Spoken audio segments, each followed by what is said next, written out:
Last time on Improv Tabletop. Dave Skullcrusher, Dr. Stephen Bond, and Trex the Velociraptor had just finished their first task in this season of the Pleasantly Proper Baking Competition, which is being hosted in Dinosaur Theme Land, and they decided that they would go to the bunker where they had been given rooms to sleep things off for the night. On the way there, they stepped on a loose padlock, which went to one of the containment pens holding some of the dinosaurs in. It had been unlocked and the pen was open.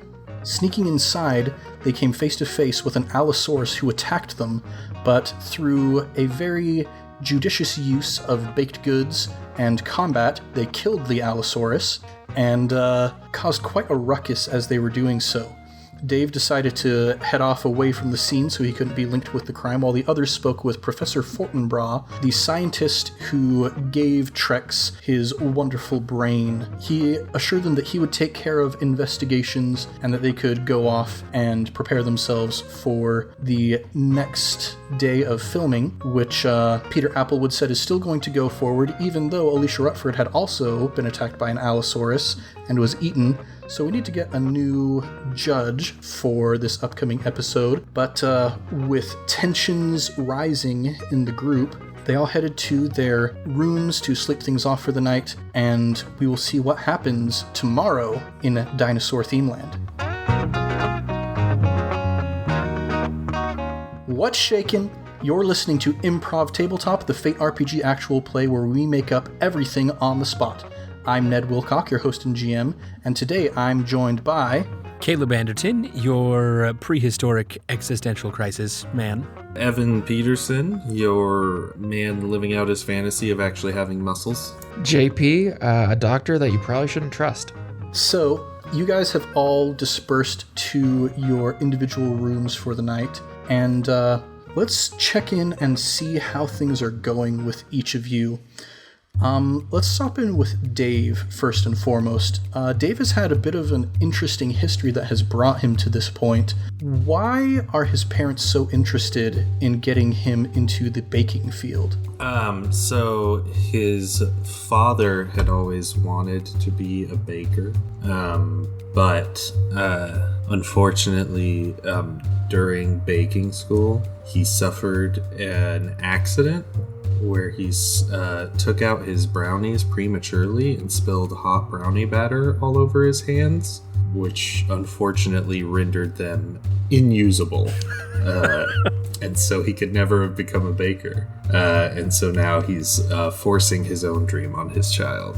All right. So as you are in your room, you're getting ready, you're putting away your oven mitts, and as you do, you hold them in your hands for just a moment, and you're taken back to your home just before your parents sent you off, and your father is straightening your lapels on your coat and patting you on the shoulders with his ruined hands that can't do very fine motor skills, but he strokes your hair with a gnarled, calloused, and scarred palm, and he says, "All right now, son, you're gonna make us proud."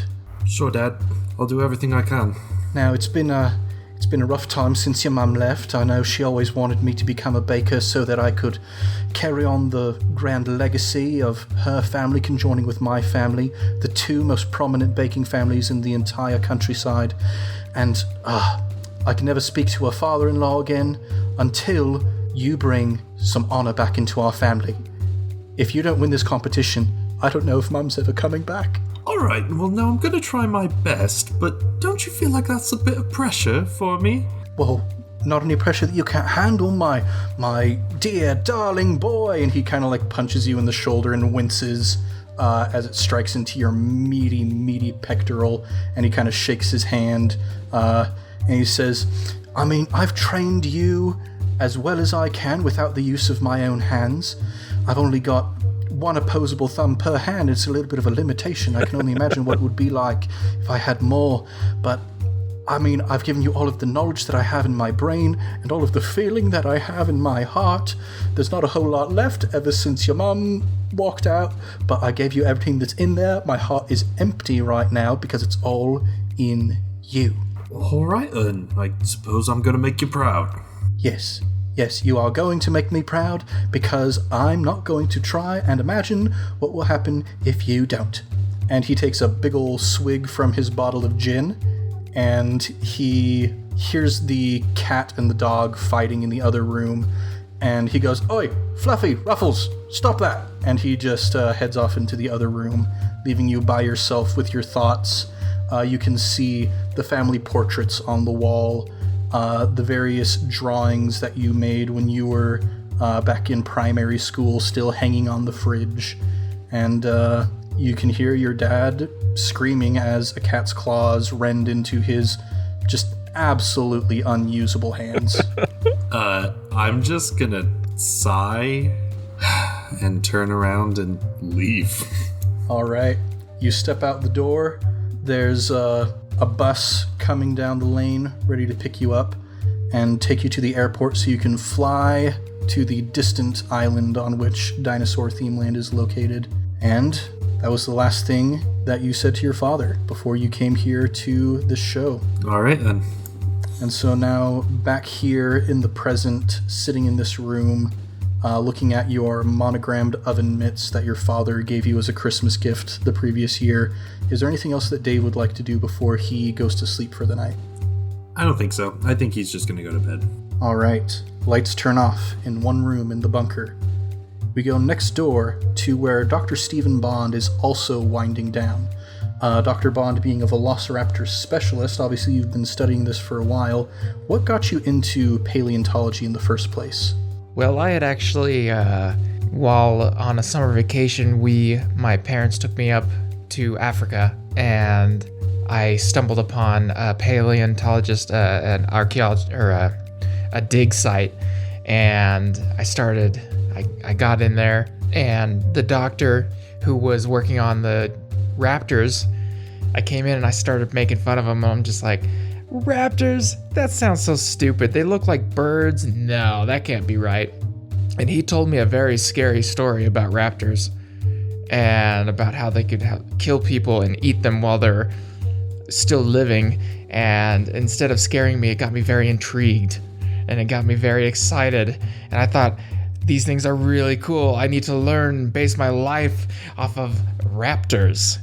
Yeah, I think during the course of this expedition, this professor who you were just following around like an annoying mosquito the entire time began to see your zeal and began to find a desire to nourish that seed and cause it to grow. I think this professor, let's call him Professor Chumwald, he decided that he was going to finance your education and bring you to the university that he was working for so you could study paleontology under him. And I thank him dearly for that. So let's go to, you are a doctor, Stephen Bond, so you have your PhD. It's the day of, you're going to present your doctoral thesis in front of the board of directors at the university, and a very nervous day for you, of course, but Professor Chumwald is there. He's got a couple of cold ones that he's pulled out of the fridge. You're straightening your tie, and he comes up to you with a drink and hands it towards you.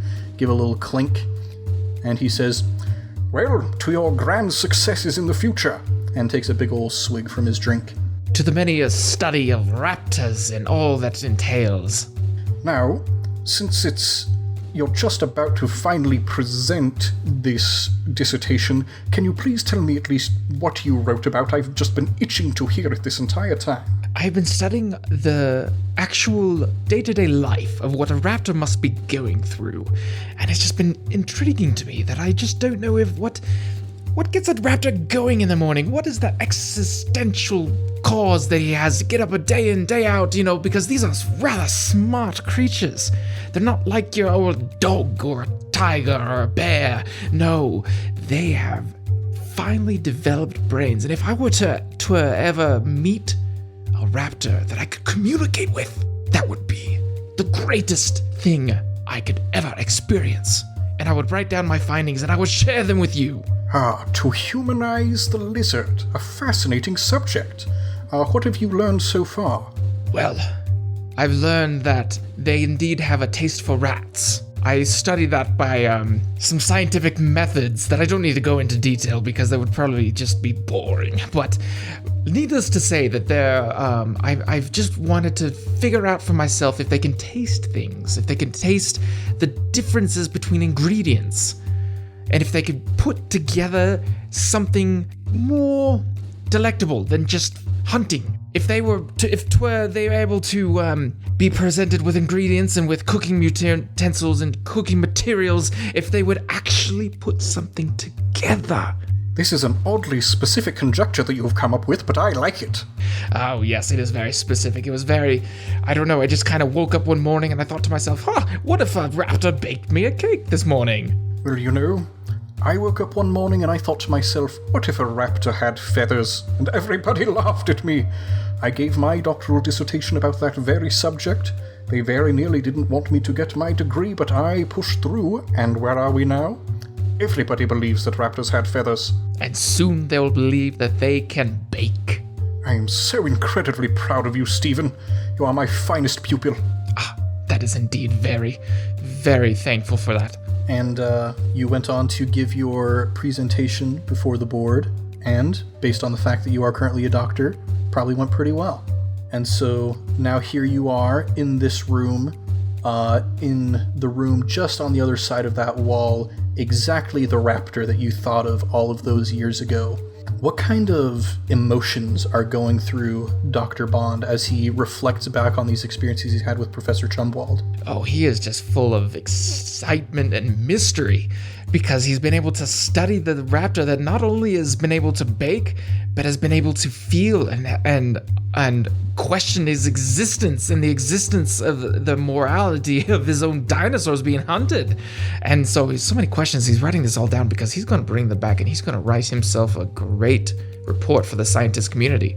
And as you're just vigorously writing things down in your journal, you look down on your desk and you can see the last letter that Professor Chumwald handed to you, written on very old parchment in a flowing script, sealed on the back with wax. Professor Chumwald always was a very archaic sort of gentleman. And you flip it open and read his excitement to hear about this opportunity that you've been given, and his regrets that he's not able to join you because of his condition that is keeping him bound to his home, but eager to hear back your report about the things that you're learning from this experience. And as you reflect on this, you finish writing up the rest of your thoughts from today in your journal. Anything else that Professor Bond wants to do before he retires for the night? Not knowing how thick these walls actually are, he's going to get glass and he's going to put it to the wall and kind of have his ear against it, see if he can hear anything. Yeah, roll a clever check to see how well you can hear what's going on the other side. 1. All right. The walls are a little thick, but you can still catch just a little bit of noise on the other side. It seems that Trex is a little bit agitated right now. And in fact, Trex, you being on the other side of this wall, all kind of full of your existential dread, what is going through Trex's mind and heart right now? My heart is heavy and conflicted. I have seen my own fellow reptiles and spoken to them with my now enlightened mind and heard them and their thoughts for what they are. And I don't like it. I don't like how we are keeping them in cages while I get to go free simply because my own brain was rearranged slightly so that I can communicate a bit better than they can. There's no difference, really. I'm saying all this out loud to myself, pacing back and forth. And as you're contemplating upon this, we've established that Trex doesn't have a great memory. There are a lot of gaps in his memory, but what are some of your earliest recollections of your experiences with Professor Fortinbras? I remember him as an individual who would often come in and visit me nearly every day. In fact, he was the one who did most of the caretaking as well as the experimentation, and it's not like it all happened at once. The rearranging of the brain took some time. I remember gradually gaining intelligence and understanding as he came in and did his administrations. I would take a nap and I would wake up and I would understand the world around me a little bit more and see Dr. Fortinbras there, thinking, considering, studying me. And I wondered what he was thinking. And let's flash back to one such occasion. You've been in your little flat that he's built for you within the research facility. You haven't really seen anything outside of this, but there's a nice little table with some chairs around it for your meals. There's a nice couch and an armchair. There's a television on the wall so you can watch things, a massive bookshelf so you can expand your mind, and of course, a very large kitchen, well equipped with ingredients. And you hear a nice polite little knock on the door. Oh, yes, one moment, coming. And I walk over to the door and open it up. And on the other side, you see Professor Fortinbras, his impeccable, crisp white scientist overcoat on top of his suit. He's got a large clipboard in one hand. His arms are outstretched. He's got his sunglasses pushed up onto his forehead. And he says, "Trex, baby, how's it been going?" Oh, yes. Professor, how nice to see you here at my flat. I wasn't expecting you. I'm sorry, I haven't cleaned up. I have some books I've been trying to read, and I sort of shove the copy of, See Jane Run and whatnot underneath the couch. And he says, "Oh, I am just so glad to hear that. Would you mind if I come and visit with you for a little bit?" Yes, by all means, come in. Come in, please. All right, go ahead and roll a clever check to see if you can recover a potential lost bit of information about this moment. That is a 3. A 3, all right, pretty decent. As Professor Fortinbras comes into the room and you're closing the door behind him, you take a peek outside and you see very austere-looking walls this hallway. You kind of tilt your head a little bit to the left and right, and you can see what appears to be this very large complex, hallways going off in both directions, basically as far as you can see. And occasionally, off in the distance, you'll see a couple people walking back and forth, carrying various apparatuses, and you think you see another reptile down there for just a moment. But then Professor Fortinbras says, "Oh my, this smells absolutely delectable. Tell me about this fantastic dish." Oh, yes, this is rat pot pie. Yeah. And he has a piece of it that he was about to put in his mouth, and he pauses with it just inches away, and he says, that sounds just so... Trex, you are amazing, and he puts it back down into the pie. Yes, there's plenty. You may eat some if you'd like, but if you're not hungry, I understand you usually eat right after, our research sessions, so I understand. Yes, indeed. Now, Trex, you are a lizard, of course. I'm going to say some words to you, and I want to get just your gut reaction. And he pulls out the clipboard and a nice pen. He clicks it and prepares to write. Go ahead and roll a clever check to see if you can pick up another potential missing bit of your memory. That's a 0 this time. A 0. You try to scan a little bit of the information on the clipboard, but you miss it. You weren't able to catch it quite quickly enough. But he sits down across the coffee table from you in the armchair. You're seated on the couch. And he has a list of words. He starts reading towards you, and he says, all right, just your gut reaction. Compassion. People. And he scribbles something down on the clipboard. Dismemberment. Food. Baking.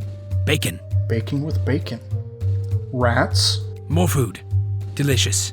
Purpose of life. What? The purpose of life. What is just your gut reaction? I don't even believe I understand those words. And there's a little bit of a disappointed frown that crosses his face, and he says, that's all right, Trex, that's all right. You don't worry about it at all. You just keep baking your rat pot pies, and, we'll see how our next little session plays out. Yes, of course. Thank you. That was fun. Let's do it again sometime. Yes, of course. And he sets the clipboard down beside him and kneels up and places his hands on your face, much like he did in the last episode. And he just says, now remember, Trex, you are my magnum opus. You are the finest of my works. You are my one and my only. Thank you. You too. And he gives you another little kiss on the snout, and he stands up and opens the door, gives you a little wave, and closes it behind himself. After I make sure he's gone, I go over to my pile of books, and I sift through the small readers, and I pull out my big old dictionary and start looking up those words. All right. You get to, you start with compassion, and based on what you're reading, you get a sense, okay, I gave a pretty good answer for that one. The other ones you're feeling a little good about. Dismemberment, the fact that you responded with food so quickly makes you a little bit uncomfortable. And you eventually get to the word life, and you're scanning over the definition, and it's pretty bland. It's defined as the condition that distinguishes animals and plants from inorganic matter, including the capacity for growth, reproduction, functional activity, and continual change preceding death. How dry. Yeah, you're looking over this, and it's just not quite connecting for some reason. You feel like there's got to be something more to life than just growth and functional activity and change preceding death. What about the word purpose? You go ahead and you flip a little bit further in the dictionary to the word purpose, and it says, the reason for which something is done or created, or for which something exists. Why do I exist? And we come back now to the present, Trex pacing back and forth with agitation in his room, and that question comes back to your mind. You reflected on it so many times since then. Why do I exist? Is there anything that strikes Trex in this moment? There must be more than simply existing to exist. To only grow and maybe change sometimes until we die? That's terrible. What do those other dinosaurs want? They want freedom. They want more than what they have. I have what they want. What am I doing with it? Is there anything else that Trex would like to do before he retires for the night? Trex would like to go, we're all in one central area, right? So I could find Timmy Tommy Tutum's room? Yeah, each of the doors are labeled with the name of the star who gets to stay in there. I'd like to go find his room and knock on it with my 3 opposable thumbs. All right. And after a moment, you hear a little voice say, "Oh, just a moment, I'm coming." And you hear the little pitter-patter of 6-year-old footsteps on the floor, and the door opens up, and you peek down and see Timmy Tommy Tutum, and he says, "Oh, Mr. Trex, it's a delight to see you again. Are you having trouble sleeping?" Yes, I am, Timmy, Tommy. It's been a long day. I just wanted to ask you, how are you doing? And are you here alone? Where are your parents? He says, "Oh, my parents are back at home. They couldn't afford to come to Dinosaur Themeland. They said that if I was able to win that prize money, then they might be able to help me get a bit of a nicer situation." And he, as he's saying this, you look down at his kind of ragged flannel pajamas that he's wearing. They, of course, have dinosaurs all over them, but there's a hole in one of the knees, and a couple of the buttons are missing. He says, "Would you like to come in? I've got some milk and biscuits." Oh, sure. I don't want to impose, but I would love to visit you for a moment. That would make me so incredibly happy. These biscuits are a bit of my own recipes that I've been working on. Just kind of a spin on the classic digestive, a bit of coarse ground wheat flour, just a nice bit of, I'm switching out some of the white sugar for a little bit of molasses to give it a little bit of an extra kick. That is fantastic. You know, Timmy, Tommy, Tutum, you are a much better baker than I am. Oh, I don't know about that, Mr. Trex. I mean, I've only got one opposable thumb per hand. Yes, but you understand what to do with all these ingredients. I feel like I'm only here because they thought I would give good ratings. I really don't have much of a passion for baking, you know. Oh, well, I could help with that. Really? You could? I mean, I've loved baking since before I was able to speak. my parents told me that the day after I came home from the hospital, I picked up a whisk and made myself a nice little meringue. That's amazing. You're like some kind of prodigy. Oh, well, I don't know if I'd say that, but if you're interested in maybe working on a couple projects together, I would be more than happy to help you out, Mr. Trex. I would like that, Timmy Tommy. And he shares some of his biscuits with you, and he says, You seem troubled, Mr. Trex. I don't know. I'm a dinosaur, but I feel like a person. But I feel like other dinosaurs probably feel like people too. We just can't understand them like you can understand me. And I want to know my purpose in life. And I want to know their purpose and why are they in cages and I'm not? It just seems unfair. And after you've finished this, you look up at Tommy, and he's staring at you with some concern in his eyes. And he goes over to the fridge, and he says, This was in here when I got here, but I don't think I should be drinking it. And he pulls out a bottle of vodka and puts it on the table and says, If you want that, then go ahead. But I want you to know that I think you do belong here. You've got a lot of heart, Mr. Trex. I will wrap my raptor lips around the neck of the bottle and just like upend it and do the neck thing that, birds and lizards and whatnot will do, and just chug it all down. And you know what? The bottle's going too. I'll just eat the bottle. Oh my gosh. Wow, what do we roll for that? Roll a forceful check, I guess? That is a flat 0. Okay, yeah. I don't think Trex has ever had alcohol before this moment. And it just... Wow, the effects are pretty intense. Yeah, you're like looking over at Timmy Tommy, and suddenly there's 2 of him, and they're both staring at you with great concern in their eyes. Timmy Tommy, two Tums? And he says, Mr. Trex, I think you've had enough existential crisis for one night. Let's get you back to bed. All right, thank you. I think I'll go lie down. Thank you, Timmy Tommy, son. Yeah. And he pulls the covers up to your neck, and he says, Well, you rest well because we've got a big competition ahead of us. That's right. Thank you. Good night. And the door closes. Dr. Bond, you hear this all from the other side with your glass up against the wall. Any thoughts that Dr. Bond has after all of this transpires? So we didn't hear everything that was going on? Well, he's excited to ask what happened the day before. He's excited because he knows that there's something was going on, but he doesn't know exactly what it was. All right. So with that excitement, Dr. Bond gets under the covers, and another light goes off in the bunker.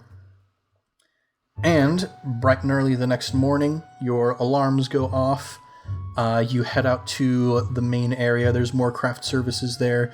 There's some bowls of cream of wheat laid out, and they've got various types of fruit sprinkled on the top. There's a nice, just big old table full of coffee, and all of the stagehands are there drinking as much as they possibly can. And you open up the doors, and Dr. Bond, your room is in the middle of Trex's and Dave's, and you all walk out kind of at the same time. Trex and Dave, you make eyes, and Dr. Bond, you're just kind of stuck there in the middle. Yeah, you have a bit of time before you have to be ready to go on set. Is there anything that you guys would like to do before that moment? So I rush up to Trex and I say, Good morning, Trex. How was your sleep last night? My goodness, Doctor, you're very loud. Oh, I've been told that a lot too. And I start clapping a little bit. And I say, So, quick question. Are you a fan of Shakespeare? I've tried reading the condensed ones. I did go to see a play put on one time. In fact, it was one of Shakespeare's plays even. It was The Tempest, and I quite liked it.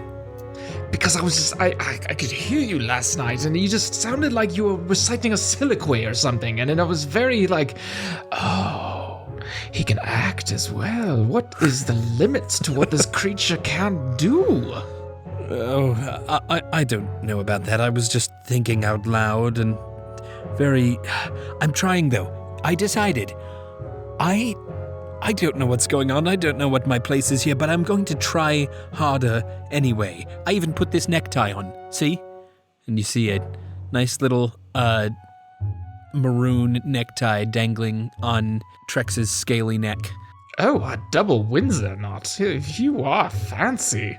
Yes, the three opposable thumbs. It's tying knots is quite easy, actually.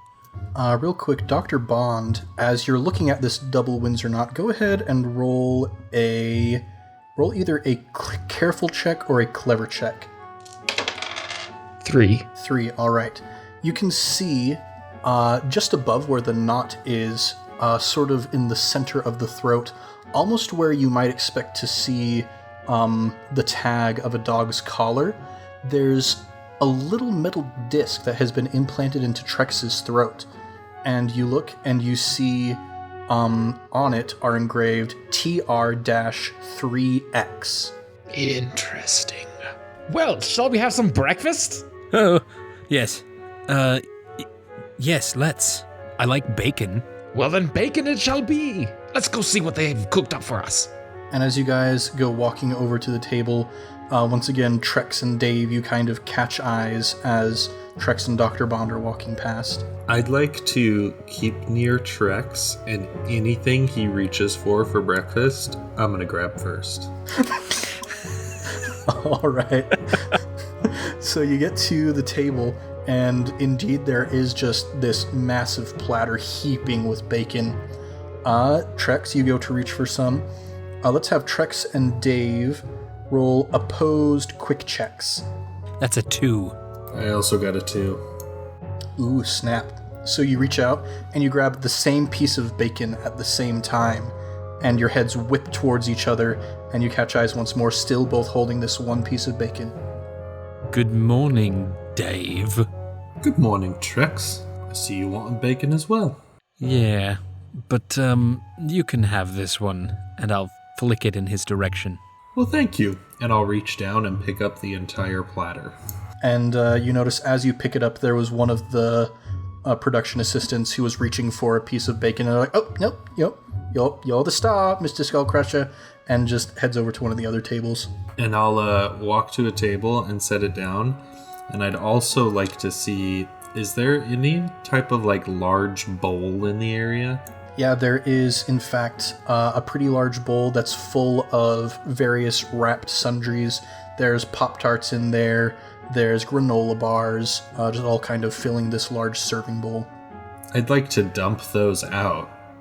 Take the serving bowl and grab 8 bowls of cream of wheat and empty them all into this one big bowl, and then just start piling fruit on top of it, creating just this massive fruit cream of wheat bowl to have with my full platter of bacon. This is like my cousin that would eat cereal in a mixing bowl growing up. Yeah, you sit down with your massive meal. Trex and Dr. Bond, there's still a decent amount of stuff for you to pick up. As you're finishing your breakfasts, you notice that, you finish gathering all of your items onto your trays, and you see the only seats left that are available are at the same table as Dave. I rush up and I pull out a chair for Trex. Oh, thank you, Doctor. And I will sit in the chair, careful to get my tail to go right into the nice hole at the back of the folding chair, sticking through. As he sits down, I say, "Oh, Doctor, nice to have you here. Would you like any bacon?" Stare at Trex. "Humans only." I do like bacon, but humans only? I believe we're above that, Dave. Oh, this is a special tray, and I am not taking my eyes off of Trex. The dinosaurs get rats later. Oh, did you like rats? What are you going to do, Dave? Punch me in the face and kill me? Like you did the Allosaurus? Hey, I wasn't even there. I don't know what you're talking about.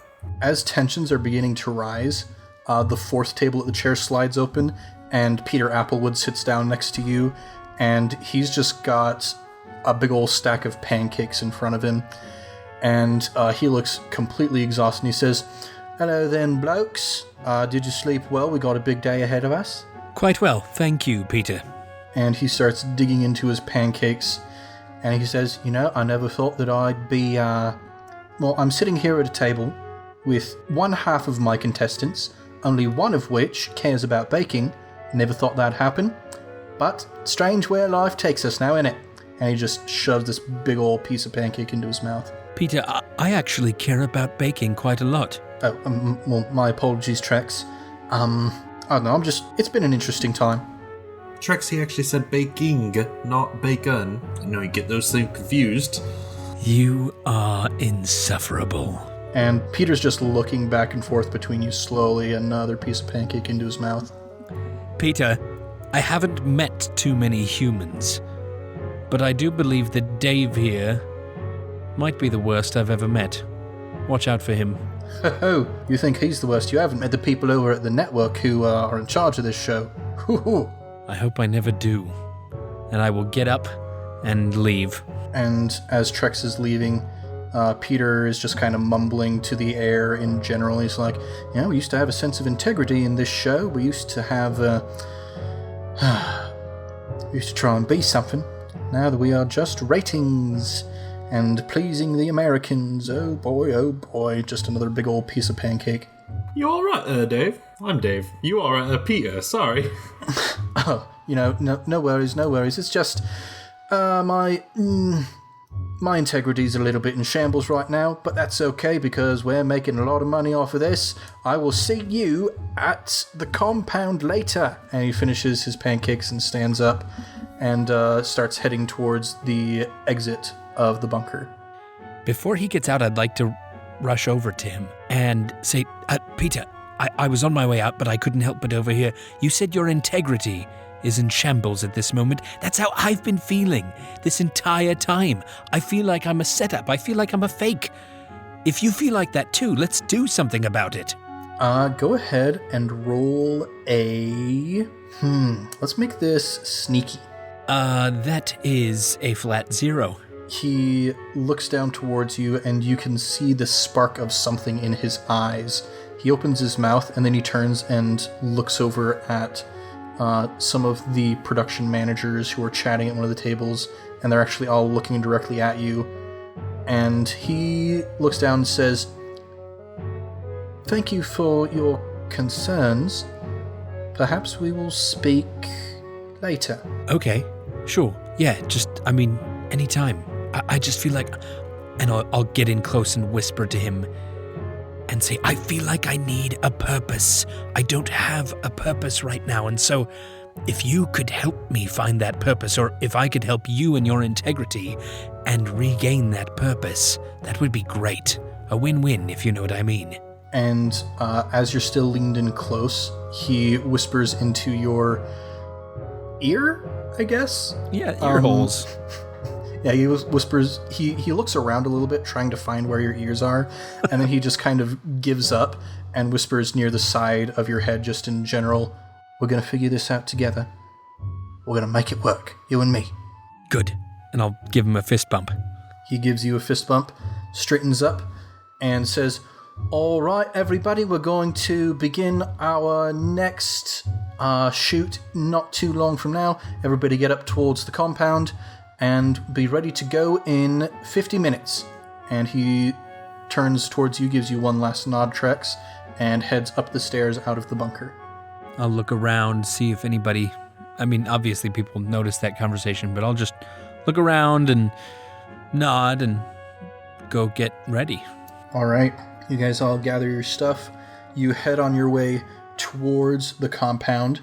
There's all of the same hustle and bustle that there was before. People are getting cameras set up, getting your stations all arranged and ready for the competition that you have ahead of you.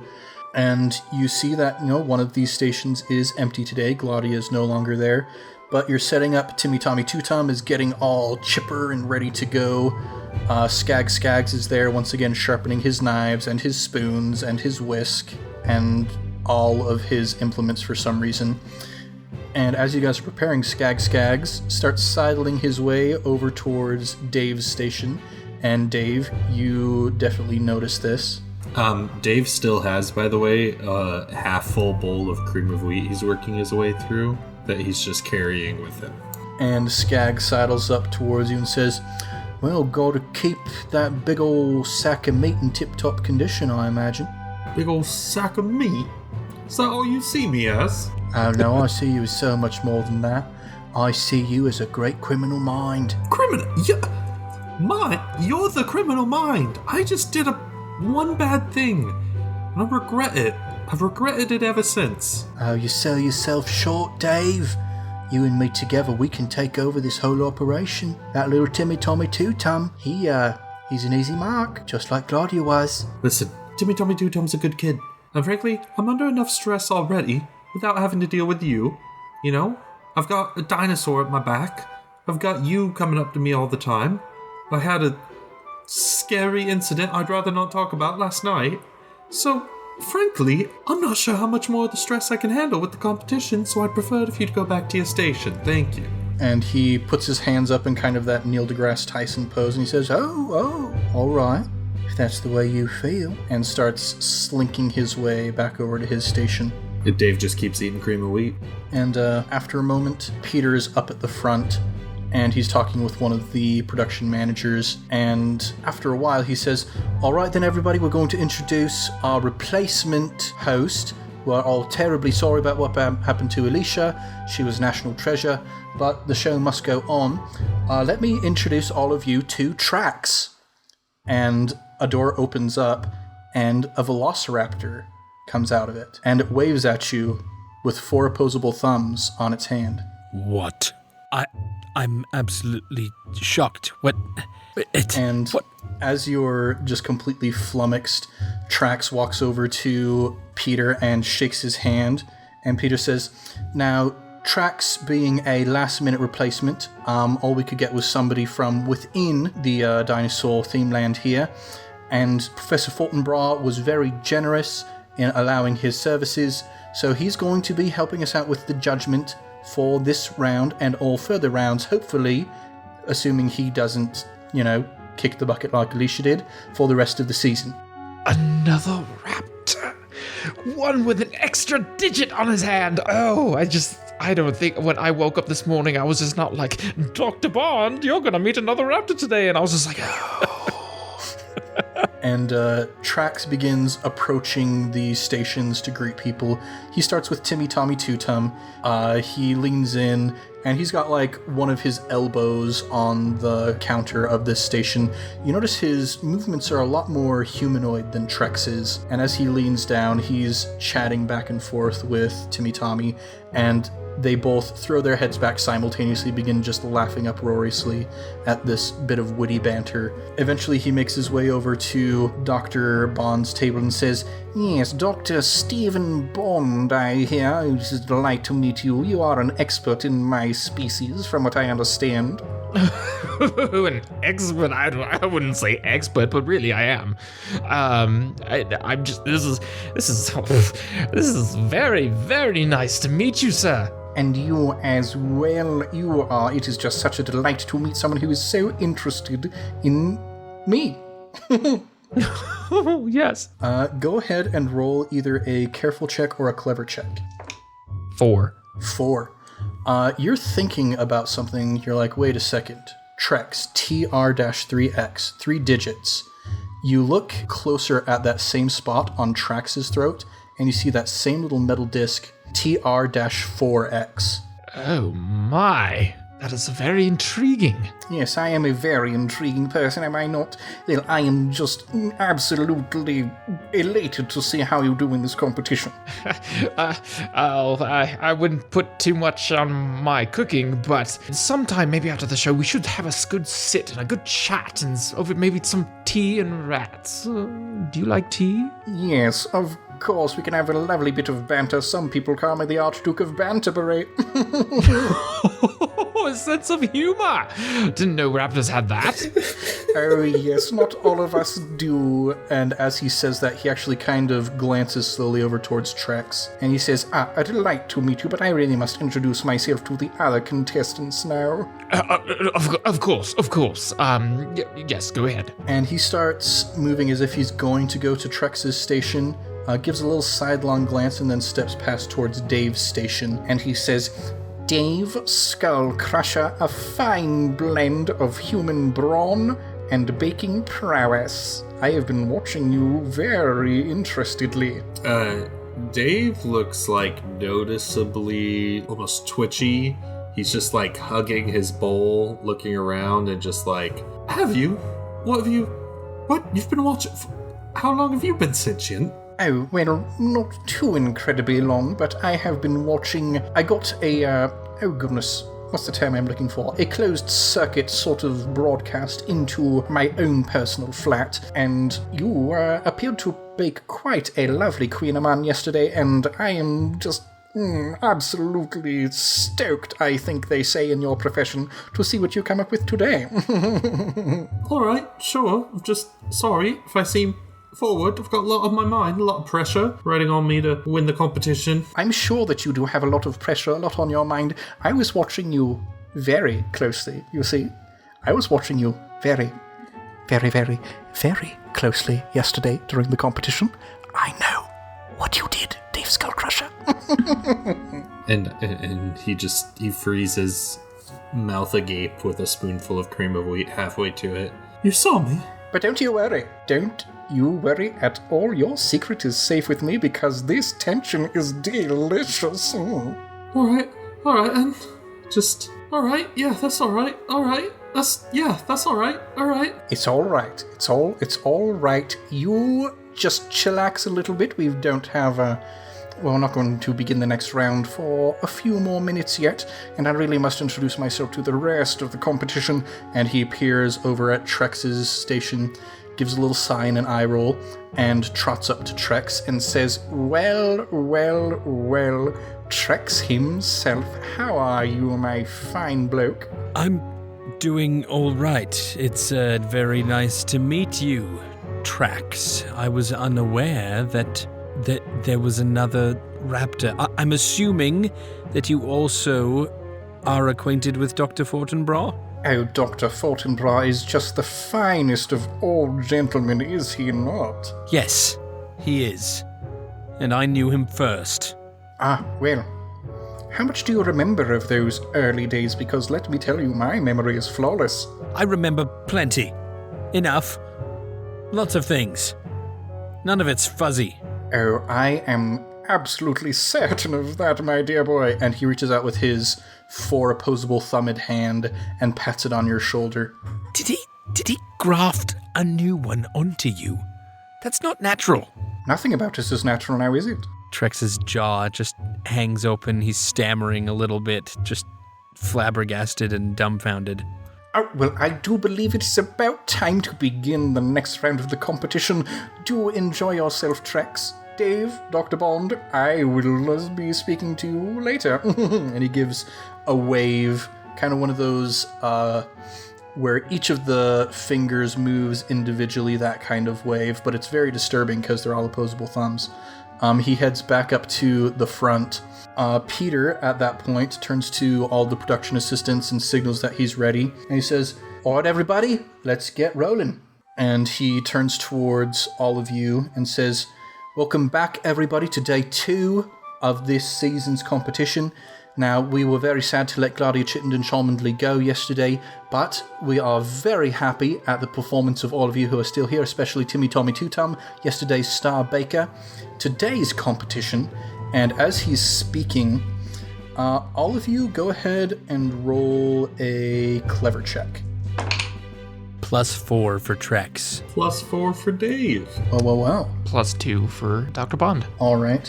So all of you, you're listening to the spiel that Peter is giving, and Dr. Bond, you're a little bit more involved, but Trex and Dave, you two are like absolutely freaked out by Trex. You don't want to let this guy out of your sight because there's something weird going on with this guy, And as Peter is beginning to explain the terms of the competition, you see Trex kind of sidle over towards the plexiglass wall that is containing the dinosaurs on the other side. He goes up to it as if he's just kind of peering through, but you see him just very subtly reach over with one of his claws and grab a lever and pull it down. And as he does, you hear a mechanical sort of movement noise, as if a motor has been activated. And you see the plexiglass walls begin to slide open, almost like elevator doors. And Peter is just completely oblivious. He says, what we're going to be doing today is we're going to be making some nice yeasted donuts. We're going to be looking for, as these are yeasted, a very nice pillowy interior contrasted with a nice crisp exterior. We want a nice glaze going over the top of that. And as he's speaking, the plexiglass walls are just continuing to go wider and wider and wider. And you see one of the dinosaurs on the other side just moving up slowly behind him, an Ankylosaurus. Can we do something about it? Yeah, Peter's completely oblivious. What would you guys like to do? I want to throw my bowl of cream of wheat like a frisbee at the dinosaur. All right. Go ahead and roll a forceful check on that one. The dinosaur is going to, it's not looking, so I'm not going to have him actively oppose. We'll just set that at a flattened number for you to hit. So I rolled a +2. +2. You throw it, and the cream of wheat still inside of it is kind of throwing it off balance, so it doesn't fly as straight as you would like, but it still kind of glops onto the Ankylosaurus's head, covering its eyes. So it doesn't do any damage, but the creature just roars out in surprise and starts to rear up. At this moment, Peter turns behind him, sees this dinosaur, his jaw drops, and he just starts screaming bloody murder and running in the opposite direction of this Ankylosaurus towards you all. And I think that is where we will pick up next week on Improv Tabletop. Oh boy. Thanks for listening to Improv Tabletop. We'll be back next week with more adventures in the world of Jurassic Bake Off. If you want more, go ahead and subscribe and maybe even give us a review. We'd be, in the words of Glaudia Chittenden Cholmondeley, chuffed as chuff. We're also on Twitter at Improv Tabletop. If you'd like to suggest either a setting for us to play in or an aspect for one of our characters to use, tweet about us using hashtag ImpTabSetting or hashtag ImpTabAspect. That's ImpTab, IMPTAB. Let's do a round of plugs.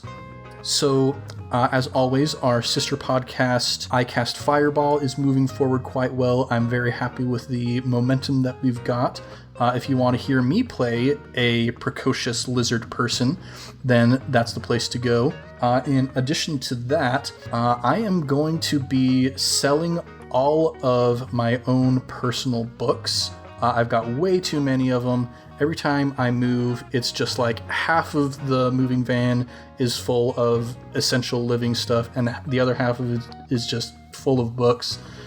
Most of them are from like second grade, so I've got a lot of like Time Warp Trio. I've got a lot of Captain Underpants, various stuff. If you're interested in some, I mean, I'm setting up an online shop. You can find that at buymybooks.blogspot.com, and I mean, they're not in the greatest condition, but they've got good stories in them, and I loved them, and you'll love them too. So that's all I've got. Caleb, do you have anything that you would like to promote?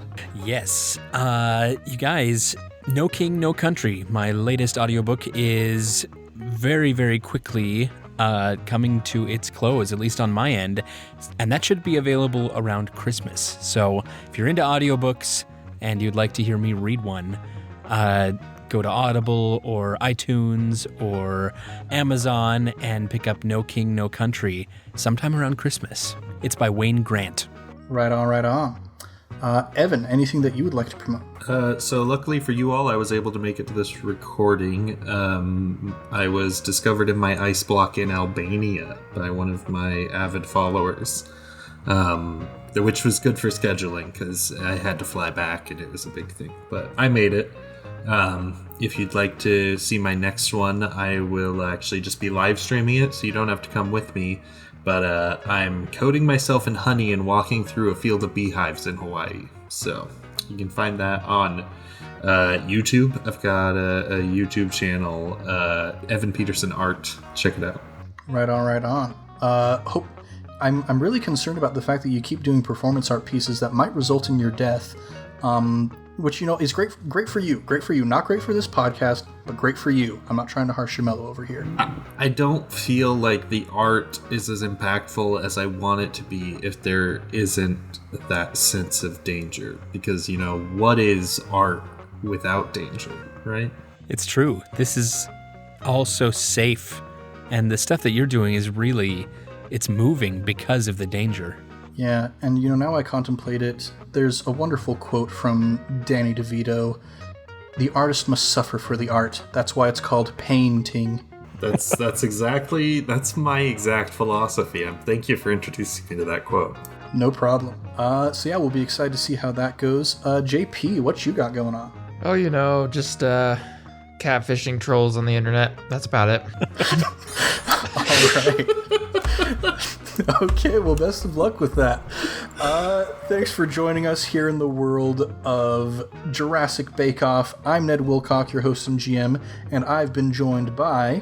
Caleb Anderton, your raptor who is inferior? Evan Peterson, who's slowly unraveling at the seams. And JP with the doctor that, you know, probably is pretty legit. Much love and stuff. We'll catch you next week on Improv Tabletop.